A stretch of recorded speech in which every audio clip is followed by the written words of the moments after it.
Um piano tocava no escuro. Notas desafinadas, ritmo irregular, dedos tropeçando nas teclas como uma criança aprendendo a andar. Era meia-noite no Hospital Central de Misericórdia, e no auditório abandonado do terceiro andar, alguém massacrava uma sonata de Chopin. E na porta, apoiado em uma cadeira de rodas, Augusto Veríssimo ouvia aquilo com uma mistura de horror e fúria. Augusto Veríssimo, o pianista mais celebrado de sua geração, o homem que tocará para presidentes e rainhas, o gênio que aos 17 anos já era chamado de prodígio. Agora, aos 45 anos, com o lado direito do corpo completamente paralisado por um AVC devastador, era forçado a ouvir aquela profanação da música que ele amava. Mas o que ele não sabia, o que ninguém naquela noite poderia imaginar, era que aquele homem tocando tão mal no escuro estava prestes a lhe ensinar a maior lição de sua vida. Uma lição que começaria com uma pergunta impossível: quando você vai parar de tocar com as mãos e começar a tocar com a alma?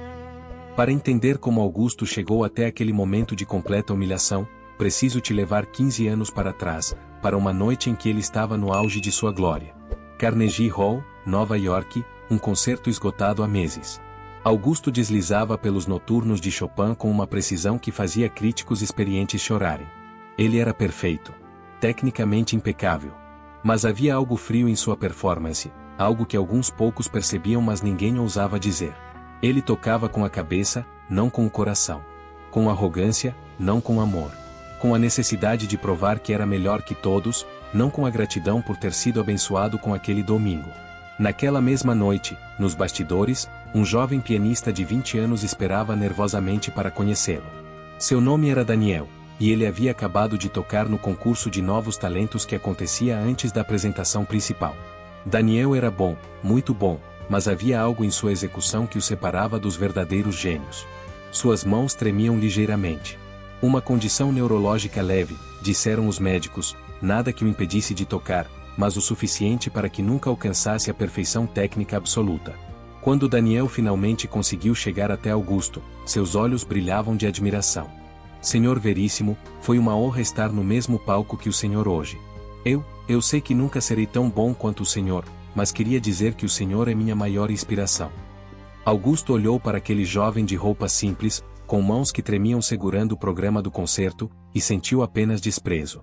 Você é aquele que tocou antes de mim? O Beethoven. Daniel assentiu, esperançoso. Sim. Notou alguma passagem que eu poderia melhorar? Algum conselho? Augusto sorriu, mas era um sorriso cruel. Meu conselho? Desista. Ouvi você tocar. Suas mãos traem você a cada 3 compassos. Você nunca será um verdadeiro pianista. No máximo, um professor medíocre em alguma escola de subúrbio.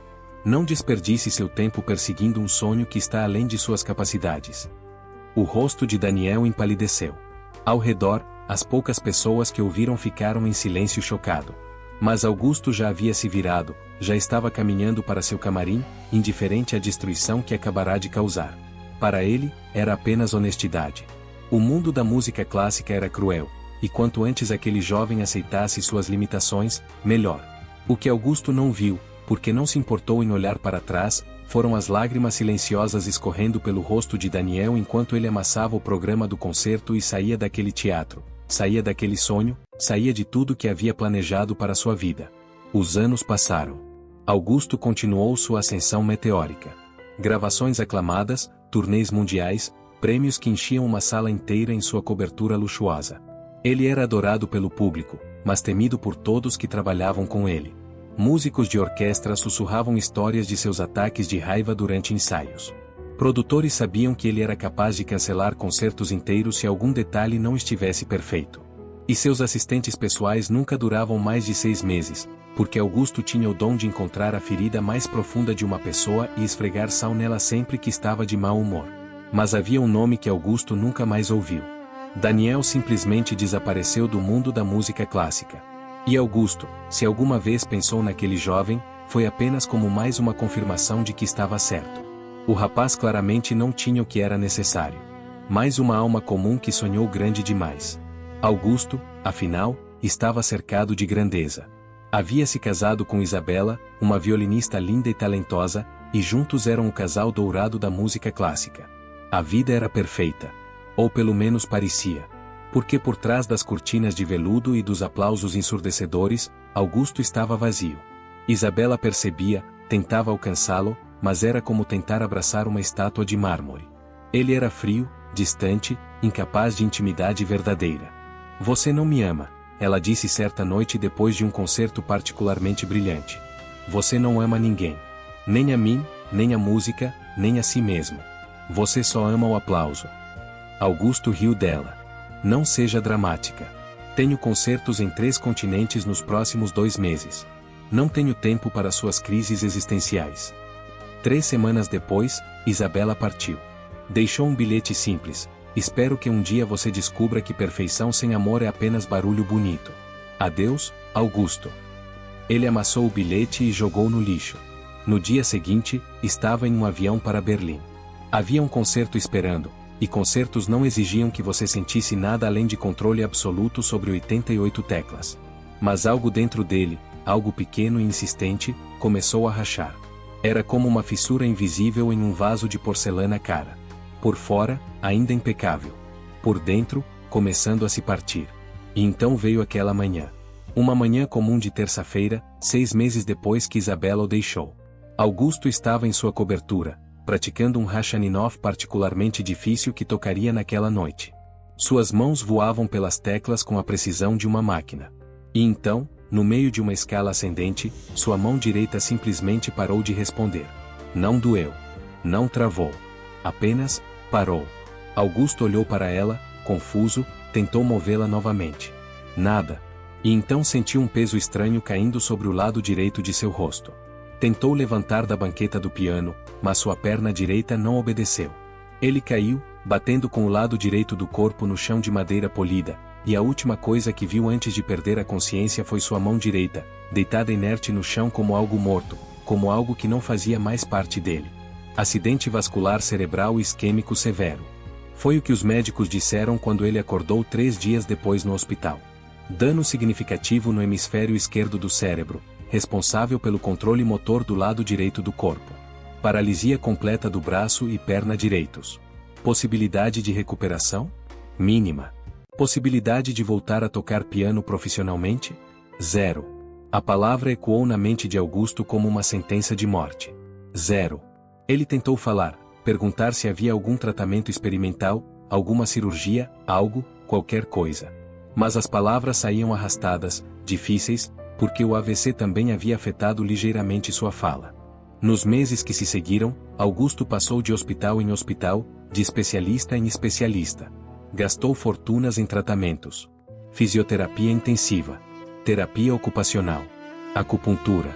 Até curandeiros que prometiam milagres. Nada funcionou. Sua mão direita permanecia fechada em uma garra rígida, seu braço pendurado inútil ao lado do corpo. E lentamente, enquanto seu corpo se recusava a se curar, algo pior começou a acontecer. Sua mente começou a desmoronar. Depressão. Raiva. Negação. Barganha. Augusto passou por todos os estágios de luto, porque estava de luto. Não pela pessoa que era, mas pela única coisa que ele valorizava, sua habilidade de tocar. Sem o piano, quem era ele? Nada. Menos que nada. Apenas um corpo quebrado que um dia foi grande. As notícias de seu AVC se espalharam pelo mundo da música clássica. Houve mensagens de apoio, ofertas de ajuda, concertos beneficentes organizados para arrecadar fundos para seu tratamento. Mas Augusto recusou tudo. Mandou sua equipe dizer que queria privacidade. A verdade era que não suportava a ideia de que as mesmas pessoas que o aplaudiram sentissem pena dele. 6 meses depois do AVC, Augusto estava internado no Hospital Central de Misericórdia, não porque precisasse de cuidados médicos agudos, mas porque simplesmente não tinha mais para onde ir. Sua cobertura havia sido vendida para pagar dívidas médicas.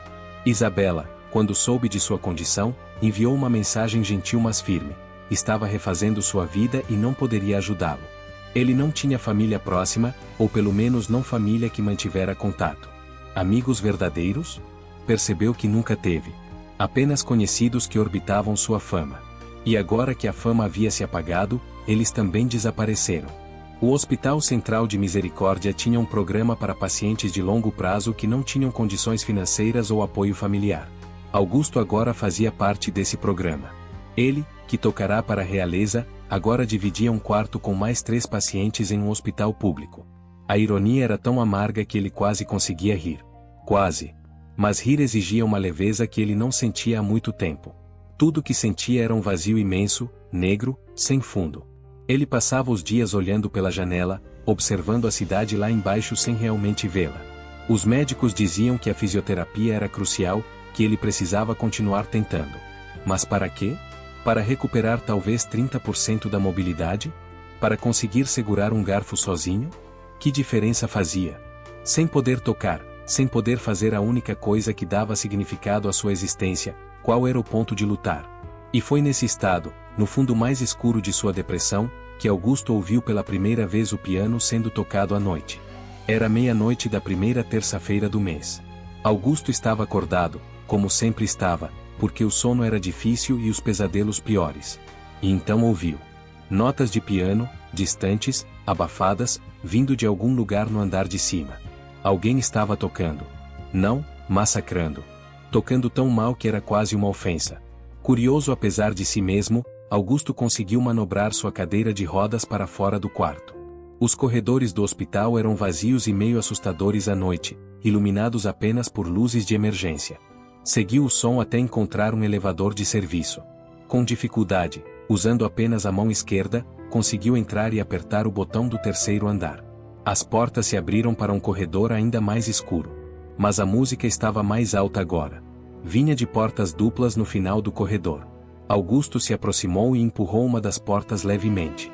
Ela se abriu para um auditório pequeno, provavelmente usado para palestras ou eventos do hospital. E lá, no palco, sob uma única luz que alguém havia deixado acesa, estava um piano vertical velho. E sentado nele, tocando com uma concentração intensa, estava um homem de uniforme de zelador do hospital. O homem tinha cerca de 50 anos, cabelos grisalhos, ombros curvados de quem passou a vida fazendo trabalho físico. E suas mãos, Augusto podia ver mesmo à distância, tremiam. Tremiam enquanto tentavam navegar pelas teclas, criando uma versão tão distorcida do Claro de Lua de Beethoven que o próprio Beethoven provavelmente se reviraria em seu túmulo. Augusto sentiu raiva subir por sua garganta. Como aquele homem ousava? Como ousava pegar uma obra-prima e destruí-la assim? Você está fazendo errado. As palavras saíram de Augusto antes que pudesse detê-las, arrastadas mas audíveis no espaço vazio do auditório. O zelador parou de tocar imediatamente e se virou. No escuro, Augusto não conseguia ver seu rosto claramente. Desculpe, o homem disse, sua voz suave, quase gentil. Não sabia que tinha alguém ouvindo. Eu só uso o piano quando o hospital está vazio. Não quero incomodar ninguém. Incomodar. Augusto deu uma risada amarga. Você está destruindo Beethoven. Se você não sabe tocar, não toque. É simples assim. Houve um silêncio. E então o zelador disse algo inesperado. Você toca? Augusto sentiu como se tivesse levado um tapa. Tocava, ele cuspiu a palavra como veneno. Antes de isto, levantou sua mão direita inútil. Agora sou apenas mais um inválido em uma cadeira de rodas. O zelador desceu do palco lentamente, caminhando em direção a Augusto. À medida que se aproximava da luz fraca do corredor, Augusto conseguiu finalmente ver seu rosto. Havia algo familiar nele, algo que cutucava uma memória distante, mas ele não conseguia identificar. Sinto muito pela sua perda, o homem disse, e soava genuíno. Deve ser terrível perder algo que você ama. Você não faz ideia, Augusto respondeu. Eu era importante. Augusto Veríssimo. Talvez você tenha ouvido falar. O zelador inclinou a cabeça. Sim. Ouvi. Você era muito famoso. Era. Augusto repetiu a palavra com amargura. Agora sou nada. O zelador foi até uma cadeira no auditório e se sentou, como se estivesse se preparando para uma longa conversa. Posso te fazer uma pergunta, Augusto Veríssimo? Quando você tocava, você era feliz? A pergunta pegou Augusto desprevenido. Feliz? Eu era o melhor. É claro que era feliz. Não perguntei se você era o melhor. Perguntei se era feliz. O zelador se inclinou para a frente. Porque eu ouvi você tocar uma vez, há muitos anos. Em uma gravação. E era tecnicamente perfeito. Não havia uma nota errada. Mas... Ele hesitou, parecia vazio. Como se você estivesse mostrando o quanto era habilidoso, mas não estivesse realmente sentindo a música. Como se seu coração não estivesse lá. Augusto sentiu fúria explodir dentro dele. Como você ousa? Você, que massacra Beethoven no escuro, ousa julgar minha música? Quem diabos você pensa que é? O zelador não se abalou. Simplesmente olhou para Augusto com olhos que pareciam guardar uma tristeza antiga. Sou alguém que aprendeu da pior forma possível que técnica não é o mesmo que alma. E estou tentando te poupar de aprender a mesma lição tarde demais. Tarde demais? Augusto riu, um som áspero e quebrado. Olhe para mim. Está vendo isso? Minha carreira acabou. Minha vida acabou. Não há tarde demais porque não há mais nada. O zelador se levantou e caminhou de volta para o piano. Sentou-se na banqueta e colocou as mãos tremendo sobre as teclas. Você sabe por que eu toco aqui, à noite, sozinho? Ele perguntou. Porque não tenho nada melhor para fazer. Augusto respondeu com sarcasmo. Porque eu amo. Amo tanto a música que não importa que minhas mãos traem, que eu nunca serei bom, que ninguém nunca vai me aplaudir. Eu toco porque quando toco, mesmo mal, mesmo tropeçando, eu sinto algo. Sinto alegria. Sinto gratidão. Sinto que estou conectado a algo maior que eu mesmo. E essa sensação, Augusto, vale mais que todos os aplausos do Carnegie Hall. Ele começou a tocar novamente, a mesma versão tremida e imperfeita do Claro de Lua. E Augusto ouviu, e pela primeira vez não ouviu apenas os erros. Ouviu algo mais. Amor. Cada nota imperfeita estava encharcada dele. Quando você parar de chorar pelas mãos que perdeu e começar a usar o coração que sempre teve, vai descobrir que nunca precisou das mãos tanto quanto pensava. O zelador disse isso sem parar de tocar, sem olhar para Augusto. A música não vive nas mãos. Vive na alma. E sua alma, Augusto Veríssimo, ainda está viva. Só está escondida atrás de muito orgulho e dor. Augusto sentiu algo quebrar dentro dele. Algo grande e fundamental. Lágrimas começaram a cair, e ele não as segurou. Ele chorou ali no escuro, ouvindo um zelador tocar piano mal, e foi a música mais bonita que ouvirá em anos. Porque era real.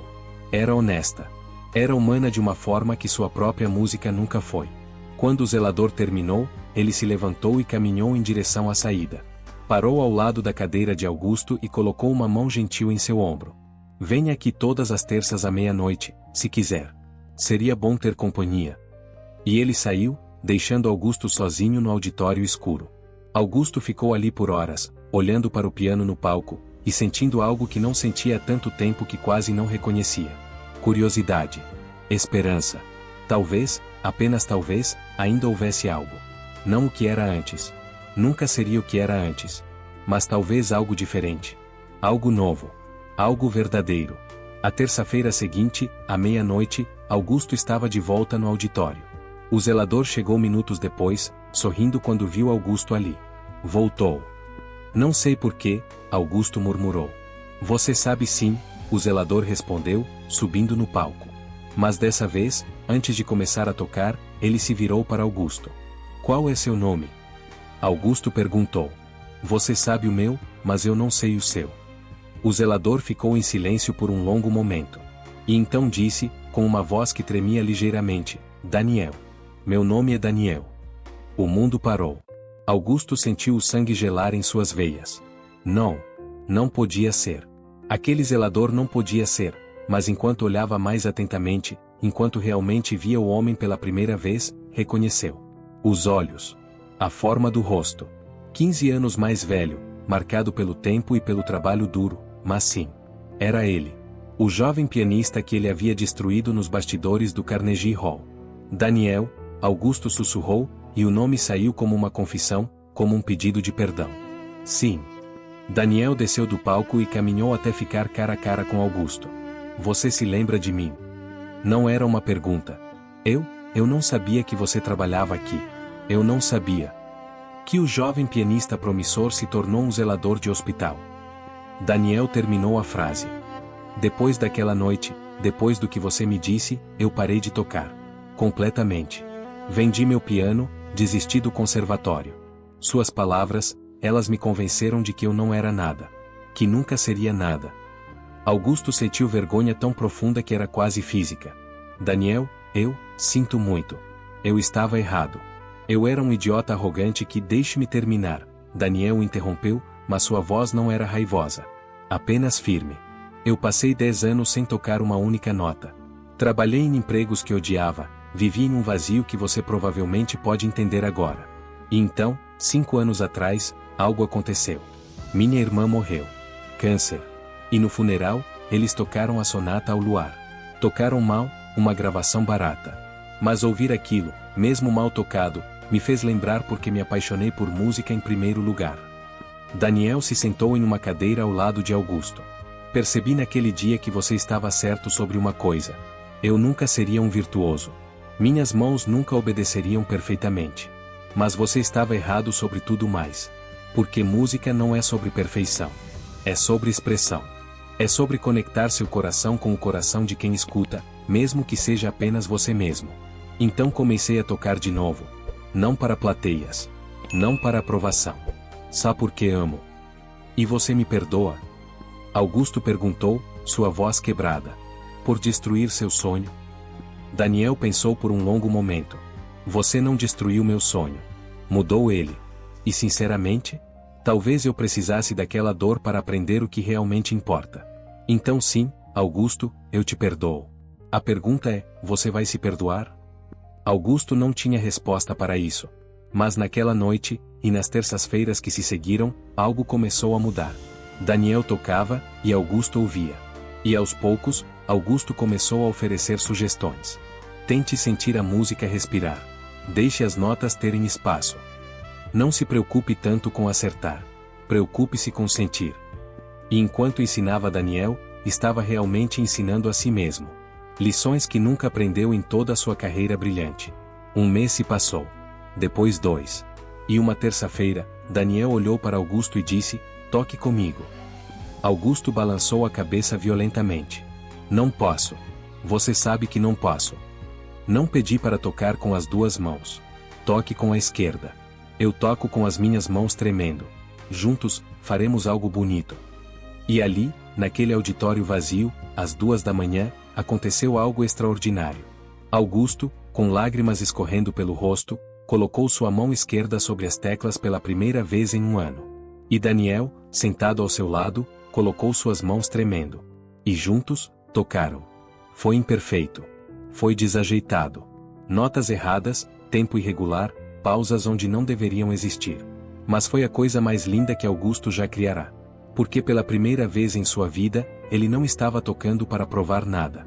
Estava tocando para sentir. Para expressar. Para conectar. Eles tocavam todas as terças agora. E aos poucos, outros funcionários do hospital começaram a aparecer. Uma enfermeira que fazia turno noturno. Um médico residente insone. O segurança do prédio. Todos se sentavam no escuro do auditório e ouviam aqueles 2 homens, um ex-gênio paralisado e um zelador com mãos que tremiam, criar música que vinha não de técnica perfeita, mas de almas finalmente honestas. E então, em uma terça-feira 3 meses depois daquele primeiro encontro, algo impossível começou a acontecer. Augusto estava tocando com a mão esquerda, perdido na música, quando sentiu um formigamento. Em sua mão direita. Ele parou de tocar abruptamente. Olhou para baixo. Sua mão, que estava fechada em uma garra rígida há mais de um ano, tinha se mexido. Apenas 1 milímetro. Apenas o dedo indicador que tremeu ligeiramente. Mas mexeu. Daniel, ele sussurrou, a voz cheia de medo e maravilha. Minha mão. Ela se mexeu. Daniel olhou, e seus olhos se arregalaram. Tente de novo. Se concentre. Não na mão. Na música. No que você quer expressar. Augusto fechou os olhos. Respirou fundo. E pensou não em escalas ou técnicas, não em perfeição ou aprovação, mas em tudo que sentia. Gratidão. Arrependimento. Esperança. Amor. E colocou tudo isso na intenção de mover aquela mão. E ela obedeceu. Não muito. Os dedos se abriram alguns centímetros. Mas abriram. O auditório, agora com talvez 7 ou 8 pessoas que haviam se tornado sua pequena audiência regular, explodiu em sussurros animados. Mas Augusto mal ouvia.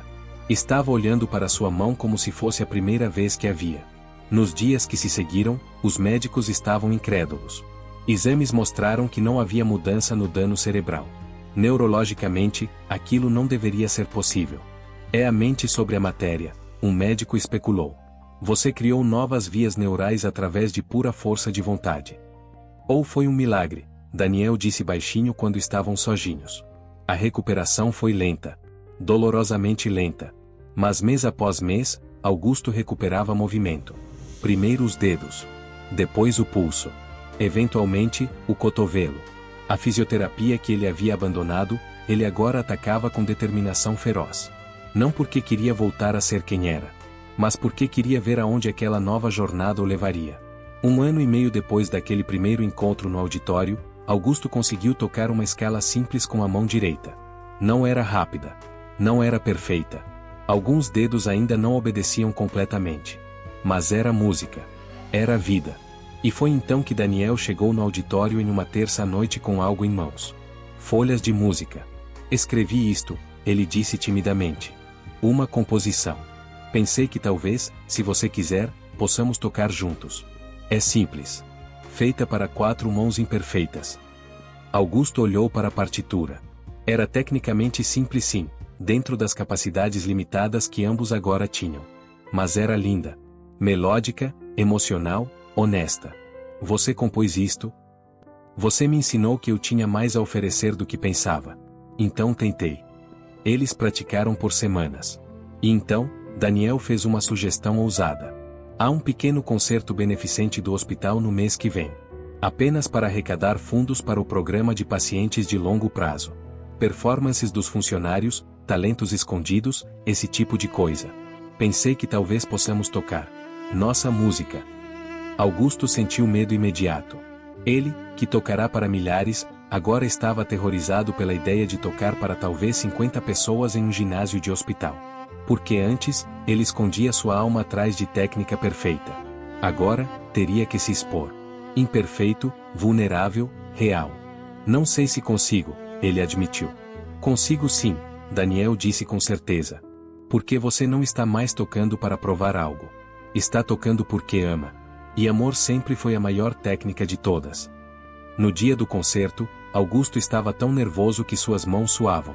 A mão direita tremia, não apenas pela condição neurológica residual, mas de puro medo.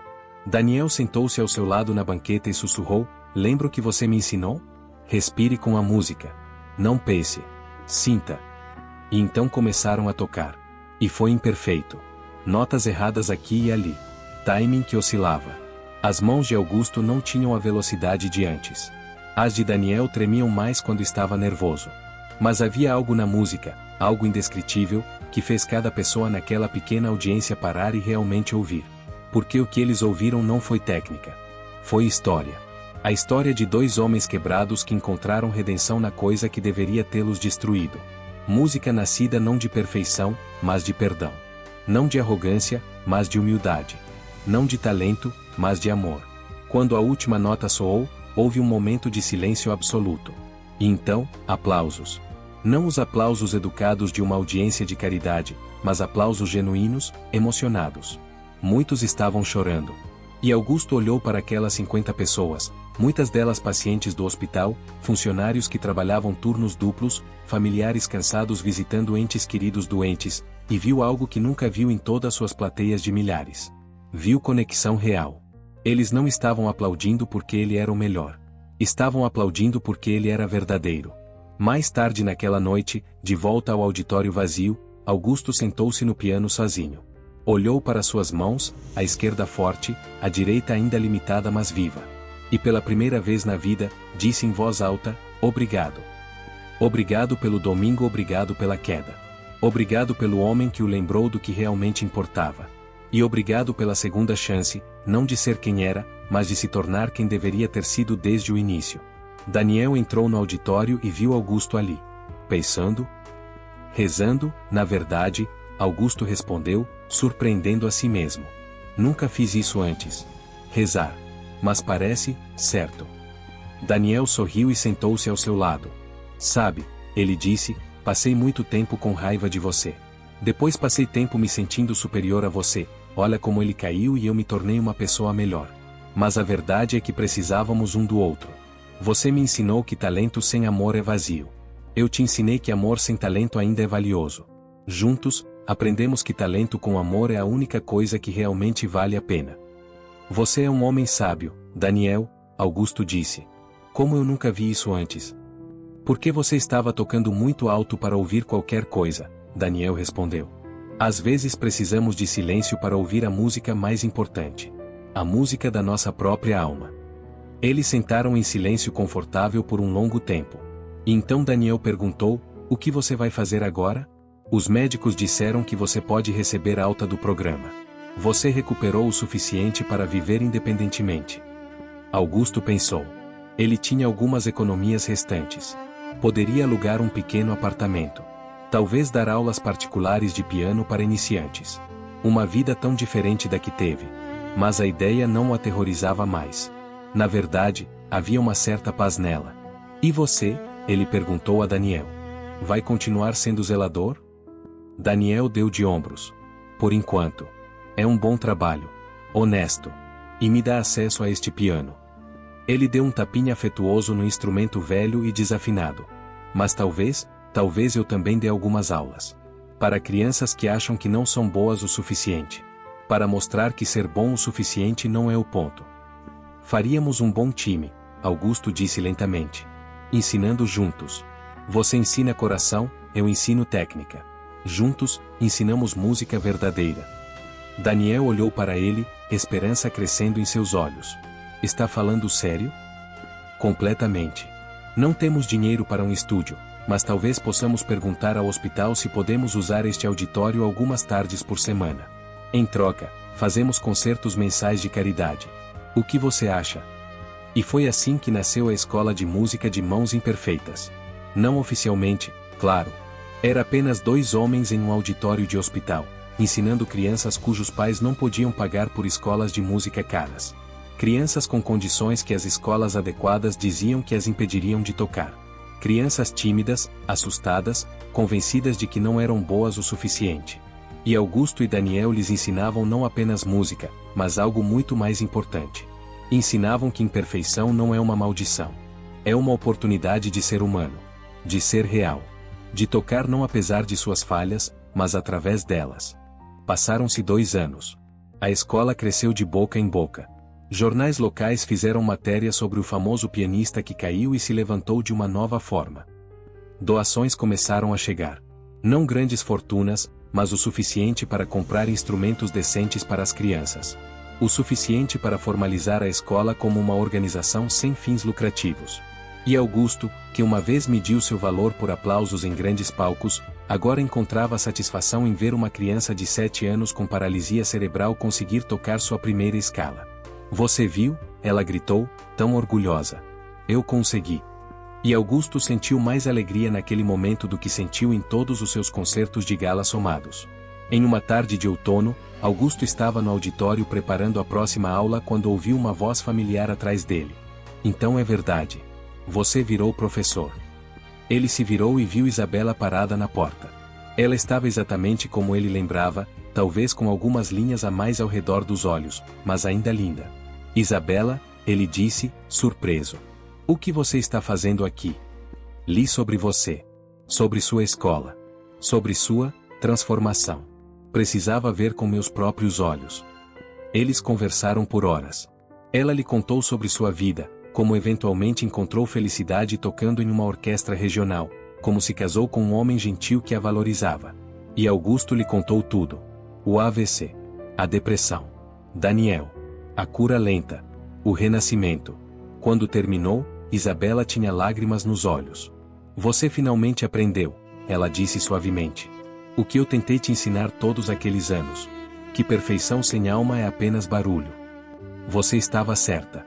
Sobretudo, Augusto admitiu. Sinto muito por ter sido tão cego. Por ter desperdiçado nosso tempo juntos perseguindo coisas que não importavam. Isabela balançou a cabeça. Não foi desperdiçado. Fazia parte da sua jornada. E olha onde te levou. Você está fazendo mais bem aqui, neste pequeno auditório, do que fez em todos os grandes palcos do mundo.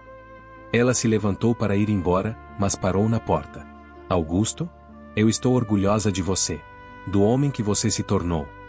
Depois que ela partiu, Daniel encontrou Augusto sentado no piano, olhando para suas mãos. Você está bem? Estou, Augusto disse, e percebeu que era verdade. Estava apenas pensando em quanto tempo desperdicei. Quanto tempo poderia ter passado criando em vez de competindo? Amando em vez de provando? Mas você não pode mudar o passado, Daniel disse gentilmente. Só pode redimir. E é exatamente isso que está fazendo. Na primavera seguinte, a escola organizou seu primeiro recital formal. Não em um grande teatro, mas no ginásio do hospital, decorado pelas próprias crianças com flores de papel e pinturas coloridas. As famílias vieram, assim como muitos funcionários do hospital que haviam se apaixonado por aqueles alunos improváveis. E uma por uma, as crianças tocaram. Algumas em cadeiras de rodas. Algumas com dedos que não se moviam direito. Algumas com ansiedade tão severa que tremiam. Mas todas com corações tão cheios de amor pela música que cada nota imperfeita soava como perfeição de um tipo diferente. No final, Augusto e Daniel tocaram juntos. A mesma composição que Daniel havia escrito anos antes, agora expandida, amadurecida, mas ainda fundamentalmente honesta. E enquanto tocavam, Augusto não pensou em Carnegie Hall. Não pensou nos concertos que nunca mais faria, nas críticas que nunca mais receberia. Pensou apenas naquelas crianças, olhando para ele com admiração não porque ele era famoso, mas porque ele as entendia. Porque ele também era imperfeito. Porque ele também havia caído. E se levantado de uma forma nova. Quando a música terminou, as crianças pularam de suas cadeiras aplaudindo. E Augusto olhou para Daniel, e Daniel olhou de volta, e sem palavras comunicaram tudo o que precisava ser dito. Obrigado. Perdão. Amor. Redenção. Todas as grandes histórias em uma troca de olhares entre dois homens que deveriam ter sido inimigos, mas se tornaram salvação um do outro. Naquela noite, muito depois que todos foram embora, Augusto ficou sozinho no auditório mais uma vez. Colocou as duas mãos no piano. A esquerda forte e segura. A direita ainda limitada, ainda tremendo ligeiramente, mas viva. Tão viva. E tocou. Não para ninguém, apenas para si mesmo. Para o Deus que ele estava aprendendo a conhecer. Para a jornada que o quebrou e o reconstruiu em algo melhor.